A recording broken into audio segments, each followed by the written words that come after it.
welcome to another episode of It's Those Guys Game Reviews. I am Nick Silveranato, and I will be flying solo today because, well, what happened was Connor Jagger got a copy of the Mass Effect trilogy for Christmas, and nobody's seen him since. So, as soon as we find him, he'll be back. And today's game we're reviewing is, and I put it over here instead of having it with me, Ninja Gaiden! Okay, no, sorry, I'm sorry I did that.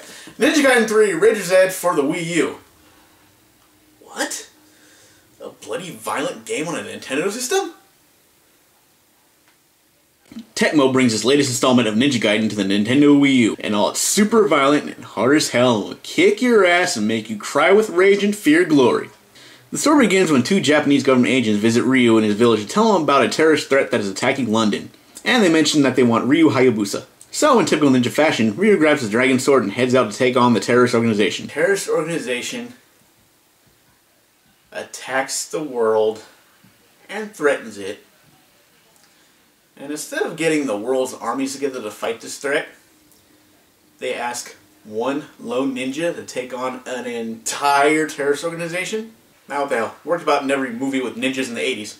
After a duel supposed mass leader of the organization, he puts a curse on Ryu, causing his dragon sword to be infused into him and placing a curse on him that will kill him within a few days. Now Ryu has 7 days to find out what the terrorist group is up to stop them, and try to get the curse removed. Gameplay is fucking hard. This game will throw as much at you as humanly possible, and then throw a bit more at you just to reach your breaking point. Then shatter it to pieces. I mean, seriously, there's like this one part of the game where, you know, I'm fighting off all these terrorists, you know, and they're shooting at me with guns and rockets, and they're attacking me at the same time. And at the same time, there's a fucking helicopter shooting missiles at me.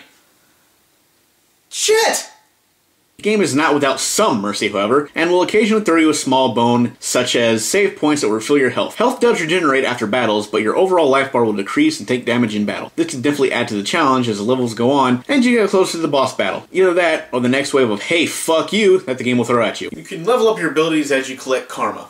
You collect karma by pretty much killing your enemies. You can also gain extra karma points by style and how fast you clear an area from enemies. You can then use the karma points to level up your weapons and Ninpo. You can also find and collect gold scarabs scattered throughout the game to boost your health, as well as pick up new weapons and Ninpo. Every 5 you find will get you something new to play with. The game also offers challenge modes where you can go through previous stages with other characters. There's no story involved, just straight run through with the same enemies and obstacles. It's a fun way to play with other characters. Make no mistake about it, this game is hard. There are parts where you feel as if the developers in this game just plain don't like you. The AI is tough and unforgiving, and if you die enough times, the game will actually ask you if you would like to switch to an easier difficulty. I really only did that like once. Or twice. Maybe a few times. Don't judge me! But keep in mind this only happens if you're playing on normal mode. If you're playing the harder mode, it will not give you this option, and if you're able to muster through this game on the hardest difficulty, I salute you. Anyway, it is nice to see an actual Ninja Gaiden game come back home to the Nintendo system. I mean, back in the day, you know, I'm gonna go old man gamer here with the whole back in my day, whatever. But yeah, these kind of games were all over Nintendo, you know, probably not as violent as they are now, but you know, same thing, same difficulty. Maybe not say, well, you see what I'm trying to say here, right? So basically, it is a pretty fun game. I mean, if you're up to the challenge, it's a pretty good game. And if you're looking for a solid platformer game on the Wii U, which I know is kind of rare at the moment, hopefully they change that in the near future, go ahead and get this game. It's pretty enjoyable, and when you actually pass something, even though it kicks your ass, when you finally pass it, you feel like this really good sense of accomplishment. Even though some of the boss fights are ridiculous. I mean, a dinosaur that turns metal. When I bought the game, I thought, oh cool, finally, an excuse to use my Pro Controller to play this game. This game is, I could not play the game with this thing. I mean, I'm like, what the hell? I thought this was going to be, you know, I'm going to play it like regular old school stuff, yay, and I just, you know, had a hard time with it. Believe it or not, I did a little better when I finally switched to this thing. I don't know what it is. Maybe I finally got used to using the controller from playing other Wii U games. I don't know. But it's actually felt pretty comfortable and natural, even though I didn't think it would. It's almost like playing on a giant Super Nintendo controller. The last thing I like to add is the online mode. Believe it or not, the online mode actually wasn't that bad. I figured, no, okay, it's going to be on a Nintendo system, it's probably going to be glitchy, you know, I don't know.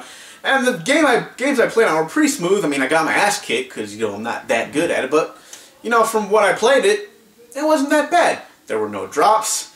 Everything worked out fine. I thought I had a good time with it. Well, I didn't really have a good time with it because like I said, I sucked and kicked my ass. So, it is what it is. But it played pretty good. And online mode is pretty cool because you can, like, as you play, you can buy things to upgrade your character and customize and everything like that. So if you're into that kind of thing, it's pretty cool. It's just like death matches or whatever like that. You get up to 8 people in a room and you all just beat the hell out of each other. Almost like Smash Bros. With ninjas. Okay, it's not even close. But anyway, it was still pretty fun. So I'm going to go ahead and give this game a B+. Pretty good action. Story's kind of dippy. And some of the battles are kind of weird because I'm pretty sure a ninja can't take down a whole giant robot spider with a sword. But then again, I'm not a ninja. What do I know? So if you have a Wii U and you want to play, you look for games for it, go ahead and definitely pick this one up. You'll have a good time. After you're done cursing at it anyway. This has been another episode of It's Those Guys Game Reviews. We'll see you next time.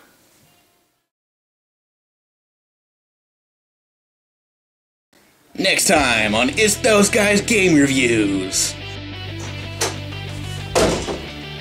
It's here. No! It can't be! Oh, gee, what the hell is it? What the f... Did he just... What is going on? Oh, man. I could have swore I just... I can't do this. I just don't think I can do it anymore. I can't finish it! You got us into this! Now man up and get us out of it! Why? Next episode, It's Those Guys Game Reviews. Fanboys may cry. Emotional scars of the raging gamers. Gonna burn some muscle.